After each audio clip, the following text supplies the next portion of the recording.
వాస్తవానికి జనసేన పార్టీ వాళ్ళ ప్రెసిడెంట్ ఇద్దరు పీక్ ఫ్రస్ట్రేషన్లో ఉన్నప్పుడు నాగేశ్వర్ గారు ఒక పెద్ద పిడుగు లాంటి వార్త చెప్పిండు. ఏందయ్యా ఈ ఫ్రస్ట్రేషన్ అంటే, పక్క రాష్ట్రంతో పోల్చుకొని మనం కూడా సింగిల్గా పోటీ చేస్తే సీఎం అయ్యే వాళ్ళం, ఇలా డిప్యూటీ సీఎంగా కూర్చోలేకపోతుంటాం అనేది ఆయన మీద విపరీతమైన ఒత్తిడి జనసేన చేసింది. ఆ తర్వాత కంపారిజన్ మీడియా కథనాలు వచ్చిన తర్వాత చాలా ఫ్రస్ట్రేషన్లోకి జనసేన ప్రెసిడెంట్ వెళ్ళిండు. సో ఈ ఫ్రస్ట్రేషన్లో పోయి నాగేశ్వరరావు గారు అదే టైంలో పోయి అమిత్ షాని కలిశారు, జగన్మోహన్ రెడ్డిని అరెస్ట్ చేయమన్నారు, కుదరదన్నారని చెప్పేసరికి ఇది ఎటు తీసుకుపోవాలో తెలియక చివరికి మీ సోర్స్ ఏందో చెప్పండి అని నాగేశ్వర గారు మీ ఒత్తిడి చేసే స్థాయికి తీసుకొచ్చారు. వాస్తవానికి ప్రాంతీయ పత్రికల నుంచి అంతర్జాతీయ పత్రికల వరకు సోర్స్ చెప్పి వార్త రాయాలంటే 100% వార్తలు బ్యానర్ వార్తలు రానే రావు ఈ భారతదేశంలో కానీ ప్రపంచంలో కానీ. ఎందుకంటే మనకు సోర్స్ చెప్పే వ్యక్తి ముందుగా చెప్పేటప్పుడే చెప్తాడు, నన్ను కాపాడితేనే నేను మీకు ఈ సోర్స్ ఇవ్వగలుగుతానని. అట్లా సోర్స్ని కనుక బయట పెట్టుకుంటూ పోతే ఏ వార్త కూడా రాదు.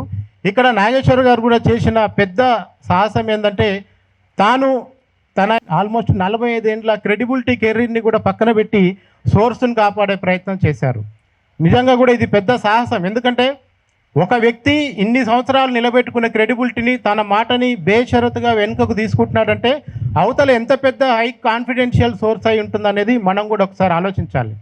ఎందుకంటే జర్నలిస్టులకు సోర్స్ ద్వారానే ఎన్నో వార్తలు మేనేజ్మెంట్ బ్రేకింగ్స్ వేసుకున్న సందర్భం ఉంటుంది. ఎందుకంటే అక్కడ కేవలం సోర్స్ అనేది చాలా ఇంపార్టెంట్. అట్లాంటి సోర్స్ని బయట పెట్టుకుంటూ పోతే ఏ జర్నలిస్ట్కి కూడా ఎలాంటి వార్త ఇంకా దొరకదు. సో నాగేశ్వర గారు సోర్స్ని కాపాడి చాలా మంచి ప్రయత్నం చేశారు. కానీ ఈరోజు ఆయన మీద వస్తున్న ఒత్తిడి వెనకాల రాజకీయంగా, ఎందుకంటే ఎప్పుడైతే రాజకీయ పార్టీలే సొంతంగా మీడియాలు నడపడం మొదలుపెట్టిందో అప్పటి నుంచే జర్నలిజంలో చాలా ఇబ్బందికర పరిస్థితులు వచ్చాయి. ఇవాళ మీరు చూడండి, ఏ ఛానల్ జర్నలిస్టు ఎలా మాట్లాడుతున్నాడు చెప్తే ఇది ఆ పార్టీ ఛానల్, ఇది ఆ పార్టీ పేపర్ అని చెప్పడానికి ఒక సెకండ్ కూడా మనకు పట్టదు.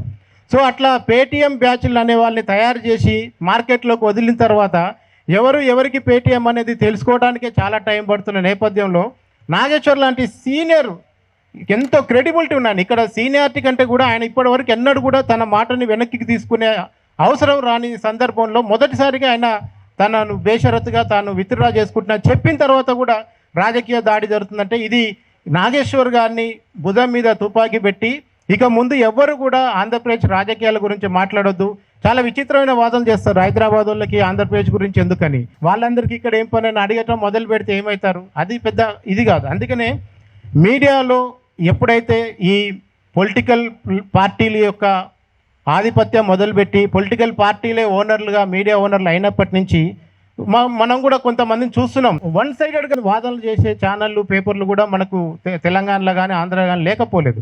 సో అందుకనే ఈరోజు ఉన్నట్టు నిజం మాట్లాడితే అగ్ని పరీక్షకు నిలబడాల్సి వస్తుంది అనేది నాగేశ్వర్ గారి ఉదయంతో చూస్తే అర్థమవుతుంది.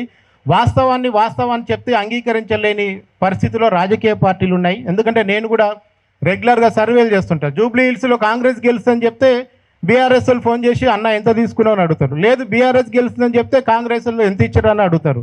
లేదయ్యా బీజేపీకి డిపాజిట్ రావంటే బీజేపీ వాళ్ళ కోపం వస్తుంది, మాకు డిపాజిట్ రాదా నువ్వెవడరా చెప్పడానికని. అంటే ఎవ్వడు కూడా వాస్తవానికి కట్టుబడి ఉండడు.